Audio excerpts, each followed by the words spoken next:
Un ciel bleu dans une éclatante lumière de début d'hiver à la plaine des Palmistes. Mais un jour sombre pour les militants et sympathisants du Rassemblement national. À l'heure du déjeuner... Oui, des frites.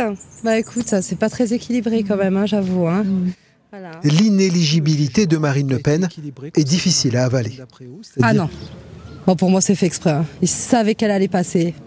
Et du coup, ils lui ont mis le coup de taille. Moi, je serais pour faire grève pour qu'ils la remettent en place. Hein, et qu'elle y aille, au front. Reconnu coupable de détournement de fonds, le délit vaut peccadille chez les défenseurs de Marine Le Pen. C'est pas normal qu'elle est inéligible. Parce que normalement, elle devrait faire une politique comme tout le monde. Et quoi qui n'est pas bon d'après vous? Que ce qui n'est pas bon parce qu'elle a triché. Mais tout le monde a triché, tous les hommes politiques ont triché. Alors tous ces hommes politiques devraient être en prison aussi. Maire de la Plaine des Palmistes, secrétaire départemental du RN, Johnny Payette dit être touché par le sort judiciaire de Marine Le Pen.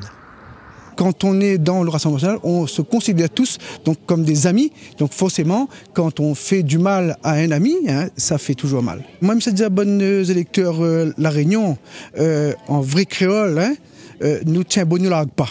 Nous continuons parce que le changement est à la porte donc, de la France. Une France avec une justice indépendante, disent en creux ceux qui approuvent la décision d'inéligibilité. Mais je pense que quand on fait des bêtises, il faut assumer. C'est pas juste ce qu'elle a fait, parce que c'est notre argent et le bien public qui ne touche pas. Sophie Arzal, conseillère municipale d'opposition et conseillère départementale, insiste, elle, sur la nécessaire exemplarité des élus.